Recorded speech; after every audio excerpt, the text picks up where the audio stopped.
The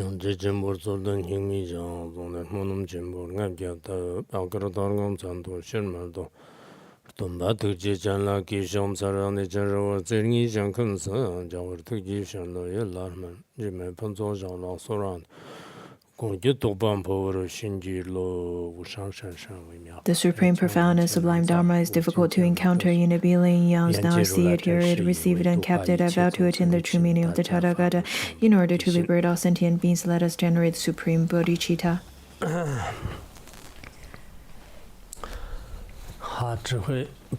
Now that we have already completed the class on the 100 verses of wisdom, let us now get into a journey to the West. Yesterday we had already, or last class, we had already talked about the first class at Nichong Monastery and bestowed them the bodhisattva vow. You had already received the bodhisattva vow, in fact, very many times. So I hope that you can make a visualization and to generate bodhicitta. To generate bodhicitta is really important. If you can wholeheartedly contemplate that I'm going to benefit the sentient beings, this is really important. In this way, you see yourself and act in accordance with the bodhisattva. If you do not have any intention to receive bodhisattva vow, then obviously you won't receive it. And then out of the two kinds of bodhicitta, the aspirational and practical, then practical is the most important. It would be the best.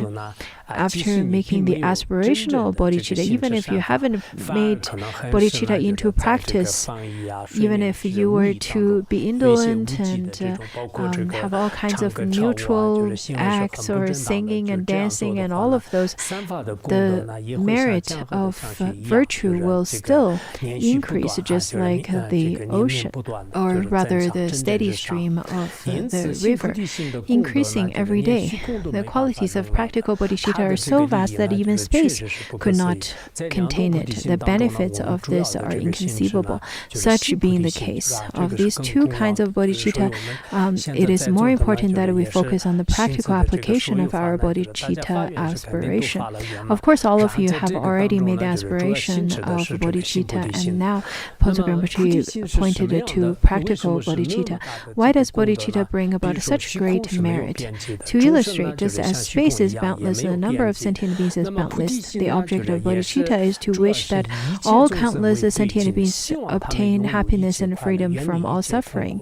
Because of this aspiration is for the benefit of innumerable sentient beings. Through reasoning, we can understand why it produces vast merit. These teachings are stated in the Bodhisattva Charivatara in the first chapter, and the teaching given by Ponzo Rinpoche in Larongar, a brief ritual on taking bodhisattva vow, taught by Ponzo Rinpoche, and then later I translated it. In fact, these teachings were quoted, these kinds of quotations were used back then, and over here, since the translators were working together with Ponzo Rinpoche, that is why he simply spoke of the verses in a way of explaining them, rather than just using verses directly. Surely the incredible merit of bodhicitta, the altruistic intention to benefit all sentient beings, can also be illustrated by many stories from Buddhist sutras. For example, many kalpas ago, there was a merchant guide named daughter of the sea captain Vallabha. Due to the force of negative karma, karma, he was reborn in a lower realm because he was named as daughter of the sea captain Valava, but he was a son. He was reborn in a lower realm, which was the karmic result of kicking his mother in the head with his foot in the previous life. Karmically, he had to experience the pain of iron wheels spinning on his head and the smashing his brain to a pulp. At that time, he thought to himself, there are so many beings suffering such pain. What an agony. I wish all their sufferings will ripen upon me and their pain disappear immediately. When such an aspiration occurred to him, the iron wheel rose into the air, and he was immediately freed from suffering and enjoyed peace and happiness.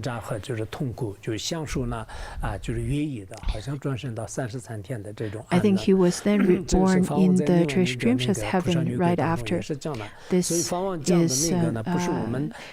particular story was quoted in words of my perfect teacher as well. If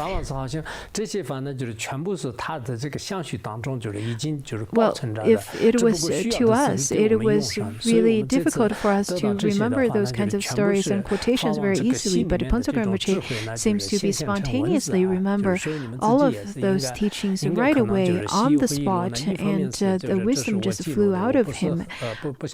These teachings were so spontaneous, though that we didn't experience it in person, but reading it, we can still experience his wisdom. Each of the class back then costed about $30. In Boston, at the Boston stop, I also explained why the centers requested people to pay for the Dharma classes, because without those fees, the centers in the Western countries won't be able to run. But in some ways, I think charging for Dharma classes can be effective as well, because each class, if each class costs you 500 RMB, then of course you will pay attention. On top of that, each of the classes, since it costs so much, you would definitely pay lots of attention. The ones at Napa Valley, the classes at Washington, D.C., and so on, those definitely would cost a lot. Nowadays, we provide lots of free services. And people tend not to value those free things, the free giveaways. Rather, if some charitable events were to say that I only charge 1,000 usually, but this time we will charge 500 to start with, and then people would rush to receive them. Pontsokar Rinpoche then continued to say that if his intention of wishing just one class of sentient beings to be free from suffering has such incredible merit, it goes without saying that our bodhicitta of wishing all sentient beings go throughout the universe to be free from sufferings to enjoy happiness has immeasurable merit. Furthermore, if someone makes offering to Buddhas of the 3 times over hundreds of millions of years with 7 treasures, delicious food, exquisite clothing, and so forth, their merit and virtues are naturally great. But if a person has the kind of intention to wish all sentient beings to attain Buddhahood even once, their merit and virtue far exceed the former. So let's think about it. To make offering with the 7 treasures to all the Buddhas, then that merit is so vast that beyond our conception. However, if one were to simply generate the wish, may all sentient beings attain Buddhahood even for once, then their merit and virtue would far exceed the former of making such grand offerings. So this time we genuinely need to make the aspiration that all sentient beings are suffering so much from all kinds of afflictions and sufferings and so on. May they all attain Buddhahood. If you can make such aspiration wholeheartedly and sincerely and genuinely, then the merit would far exceed the offerings for the 7 jewels, the 7 treasures. Let's look at the next subtitle, Practice after taking vow, rejoicing in oneself and others. The bodhicitta is as precious, as rare as a wish-fulfilling jewel. Wish-fulfilling jewel usually appears in the beginning of the kalpa, but not now. Well, but wish-fulfilling jewel could only resolve the difficulties of our daily needs, and food and clothing and so on. And it appears along with the monarch, with the universal monarch, and has the potential to rain down clothes, food, treasures, and so on within one yojana radius to satisfy sentient beings. For people without great merit, they would not be able to have access to it. So to compare bodhicitta to the wish-fulfilling jewel, bodhicitta is much more significant. Now that each of you have generated bodhicitta, you should rejoice from the bottom of your hearts. In the state of mind, everyone please recite after me the following verses. Well, this year, I think you should be satisfied with all of the teachings that you received. You've received the complete work of Phuntsum Rinpoche, the empowerments and the oral transmission, also the 4 Nyingtik, as well as the generation of bodhicitta. So you received such wonderful teachings this year. If you do not break Samaya vow and do not break any precepts, then it's sufficient for you to attain enlightenment. This year can be said as the fortunate year, because after the COVID, it is considered as very difficult for people overall. But for us, for those of you who seek wisdom, it can be considered as the most fortunate and successful year, because you've received so many important Dharma teachings and benefited greatly. Now, under that kind of mindset, please recite after me. Also, being joyful for yourself, for the generation of bodhicitta. This is something that you usually recited. So let's recite together while contemplating upon it. Today my life has borne its fruit. This human state has now been well achieved. Today I make my birth in Buddha's lineage to become the Buddha's child and heir. After making generation of bodhicitta, you truly become the Buddha's heir. In every way, I will undertake activities befitting such a rank, and I will refrain from selling or compromising this exalted and faultless lineage. I am like a blind man who has found a precious gem inside a heap of dust. For so it is, by some strange chance, this precious bodhicitta has been born in me. Now, after attaining this rank, this status, you should refrain from defile or compromising the exalted and faultless lineage. Refrain from all kinds of activities that may defile this lineage. Now that you've received the bodhicitta vow, bodhisattva vow, and you received the bodhisattva vow ritual from Khenpo Tsuchung Dojo, and received the empowerments and or transmission from Toku Tenzin, then you should be really happy, rejoice. Next, rejoice because all sentient beings are pleased. The first part talks about rejoicing oneself. This talks about rejoicing all sentient beings by saying that may the 8 classes of gods and demons, including Nagas, powerful ghosts and gods and other non-human beings in this world, have a joyful mind and do their best to help and protect me. Now that I have made the vow and promised to free you from the suffering of samsara and to place you in inspiration of Buddhahood, you should take delight in this. In particular, the goddess of volcanoes and fire, Madame Pele, ruler of the Hawaiian Islands.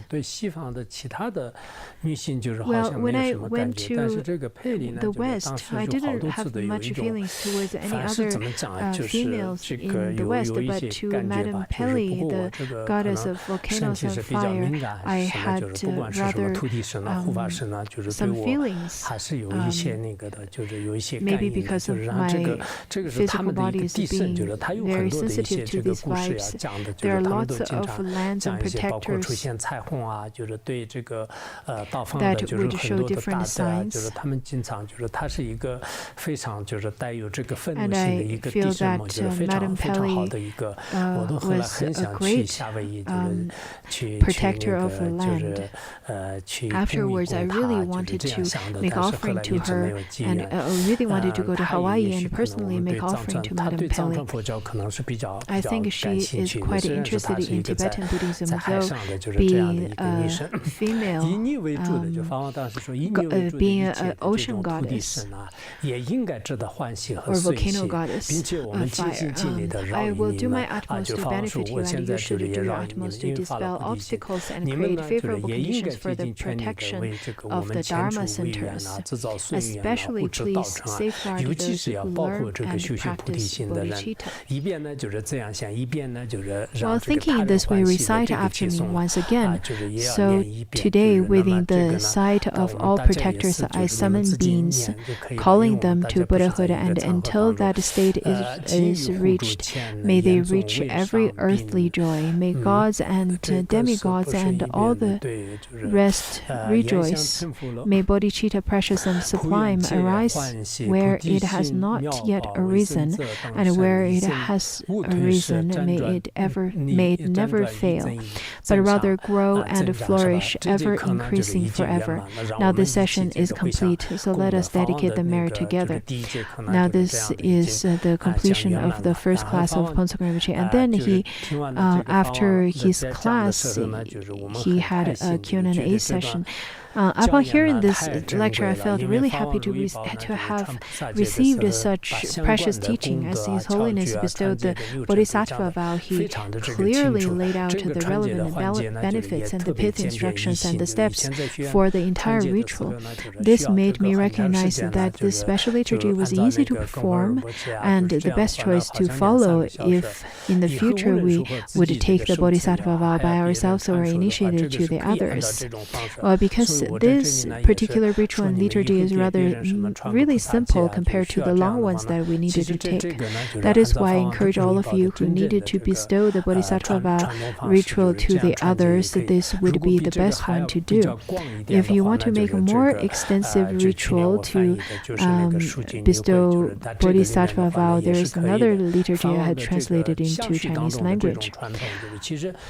This is a tradition followed from the mind stream of the lineage master, that is Phuntsok Rinpoche. Sometimes we need to follow the traditions.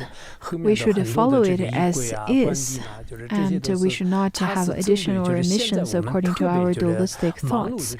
Also, this particular ritual is quite fitting to the busy era that we live in. It doesn't take that much of a time. It's just like a fast food.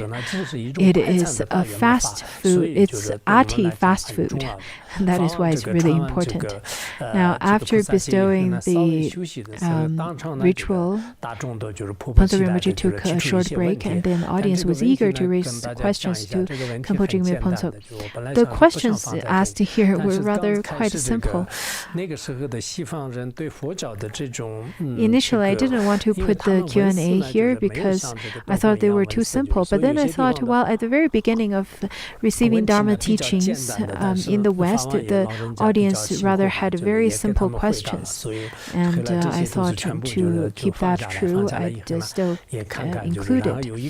And then you can also contemplate upon their questions and answers as well. Question: I am still not sure how to take refuge in the three jewels. So could you please explain further?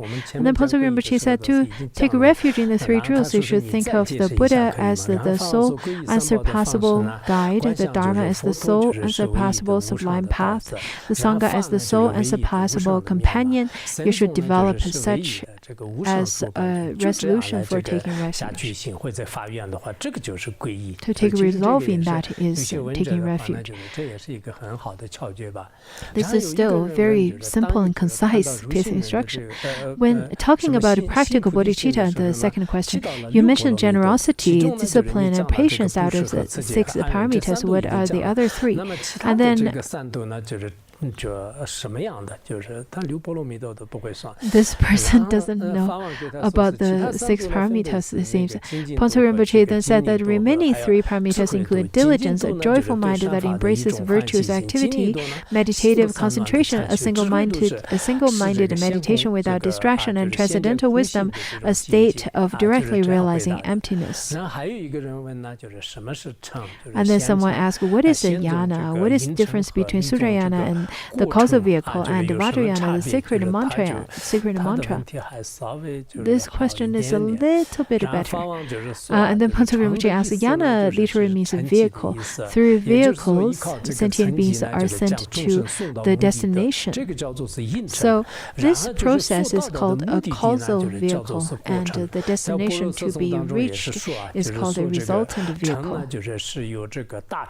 And then the text summary of the perfect wisdom said, what is the vehicle that leads to awakening? Mounted upon it, all beings can reach nirvana. It is vast like space and an immeasurable palace, and this brings forth joy, happiness, and peace as the supreme vehicle of all.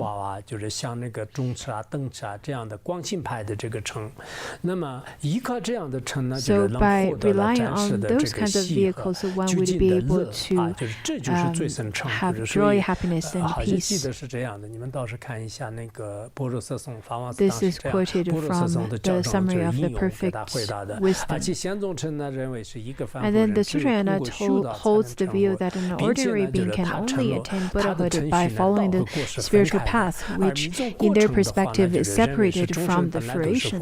Comparatively, the sacred mantrayana, the resultant vehicle, the Vajrayana, believes that sentient beings are originally Buddhas, and they just need to be reintroduced to this inherited nature. So in this view, the path and the fruition are not separate.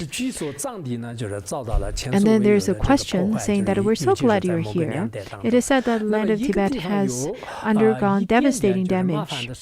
Well, it is normal for any place to encounter some difficulties. In your place, where Buddhism flourishing, blessing abounding, and people practicing bodhicitta, all such conditions raise the question of why such a sacred place has to endure immense suffering. And then His Holiness answered by saying that generally speaking, it is very rare for those who have generated bodhicitta to undergo harm. It is difficult to obtain such opportunities. So when it happens, it is a source of great joy because of the opportunity to use the adverse circumstance to enhance practice. Mahayana practitioners always look for opportunities to enhance their practice. Taking our root teacher Buddha Shakyamuni as an example, at the causal stage, many other inflicted harm on him, so that give him the opportunity to practice generosity, such as giving away even the body parts to benefit others. Certainly, there are other causes for the land of Tibet to experience a harder time, but for now, this reason is good enough. So that we can see that his answer is very skillful. For people who enjoy, for those people who do not have a renunciation, who have not generated a bodhicitta, they would hold on to and cling to peace and happiness and abundance. But for someone who generated a bodhicitta, then they are very different. They would cherish those kinds of adversities. And then another question, is it true that bodhicitta cultivated in our mind belongs to the category of mind? Does it have any effect on our body? And then His Holiness said, of course, bodhicitta is the awakened mind. As long as we're alive and a body functions, the mind of bodhicitta will have an impact on the physical body. The later the people asked those simple questions, Ponso Rinpoche was getting a bit too tired, and because Ponso Rinpoche was rather quite tired at that time already. So now this class completes. The next class we will 如果可以的话，那再给大家讲吧，就是到时候大家也是在7点半的时候就是注意一下7点半对7点半的时候注意一下就可以，好吧？其他也说不准。好，今天讲到这里，大家一起回向功德。소나만 다이 탐체 즈바냐 톰나 니베자나 팜시 르케가나 지랄론 츠바이 츠범 솔렌 로바 조르쇼